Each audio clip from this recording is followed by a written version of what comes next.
ભાઈ રાજકોટમાં તો ઘણા બધા સ્ટુડિયો છે કે તો આપણા બેબીને અહીંયા લઈ આવ્યા છો તો રીઝન શું છે આપણું? સારામાં સારો રાજકોટમાં જો કોઈ સ્ટુડિયો હોય ફોર કિડ્સ, ઓકે, બેસ્ટમાં બેસ્ટ આ લોકેશન. બધી થીમ્સ મને બતાવી ઘણી બધી, એમાંથી રેડી હતી 3-4 એમાંથી એક સિલેક્ટ કરી. બહુ સરસ છે બધું, સરસ લાગે છે, ફોટા બેટર આવે છે, યુનિક લાગે. અને આ જયારે મોટા થાય ત્યારે જોવે ત્યારે આમ કે ના મનમીતમાં ફોટા પડાવવાના. યસ, લાઇટ કેમેરા એક્શન આવું બધું આપણે ફિલ્મમાં ને બધામાં બોલતા હોય, પણ અમારે રિયલ લાઈફમાં બહુ ઓછું હોય.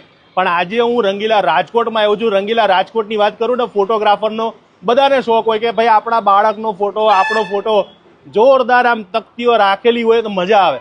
હું અત્યારે રંગીલા રાજકોટમાં આવી ગયો છું. તમને કહી દઉં કે આજે રાજકોટનું સૌથી મોટું ફોટો સ્ટુડિયો, એમાં નામ છે મનમીત ફિલ્મ એન્ડ સ્ટુડિયો. તો કઈ રીતના મોટું છે મને એ જણાવો પહેલા. અમારું ઇન્ફ્રાસ્ટ્રક્ચર સૌથી મોટું છે. એ સિવાય અમારી જે પ્લેસ છે, અમારા 4 થી 5 યુનિટ આવેલા છે. ઓકે, પ્રોપ્સ ને થીમ ની રીતે 450 પ્લસ થીમ આવેલી છે અમારી પાસે. ઓકે, તો ક્લાયન્ટ જે આવશે તમને કપડા પણ આપવાના છો, થીમ પણ આપવાના છો, અને એકદમ કહેવાય ને કે તમારા બાળકના ફોટા, ભાઈ ફોટા છે ને ભાઈ, અમે નાના હતા ત્યારે અમારે ગોતવા પડે કોકના લગ્નમાંથી. હવે જમાનો ગયો છે, હવે તો દરેક લોકો પોતાના ફોટા સાચવીને રાખે છે, બાળપણની યાદો સાચવીને રાખે છે. તો હવે કઈ જગ્યાએ એવું પેલા એ મને કહો. મનમીત પિક્ચર્સ પ્રાઇવેટ લિમિટેડ આવેલું છે બાપા સીતારામ ચોક, બવડી મેઇન રોડ. તો હવે આજે મને કઈ થીમ છે એ બતાવશો આપણે? Yes, sure. ચલો આપણે એમની પહેલા તો તમે જે જોઈ રહ્યા છો કે આખું સ્ટુડિયો આ રિસેપ્શન એરિયા છે, અને એની અંદર બધા ફોટોગ્રાફ્સ લગાડ્યા છે કે કયા આપણે ફોટોગ્રાફી કરી રહ્યા છો. તો આપણે બીજી કઈ શું કરી રહ્યા છે મને જણાવો. કિડ્સ ફોટોગ્રાફી બી કરીએ છીએ. એ સિવાય અમે ઇવેન્ટ, વેડિંગ, પ્રી વેડિંગ ને બધી ટાઈપના નાના મોટા ફંક્શનનું ફોટોગ્રાફી, વિડીયોગ્રાફી કરીએ છીએ. પ્રોડક્ટ ફોટોગ્રાફી, પ્રોડક્ટને રિલેટેડ તમારી ટોટલ સોલ્યુશન ફોટોગ્રાફી બી કરીએ છીએ. ટૂંકમાં એમ કહી શકીએ કે ફોટોગ્રાફી અને વિડીયોગ્રાફીનું વન સ્ટોપ સોલ્યુશન એટલે મનમીત પિક્ચર્સ પ્રાઇવેટ લિમિટેડ. જો આપણા અહીંયા ઘણા બધા લોકોના વિડીયો ચાલતા હોય, ફોટોગ્રાફ ચાલતા હોય, તો અંદર બતાવશો? આપણે સ્ટુડિયો બતાવીએ.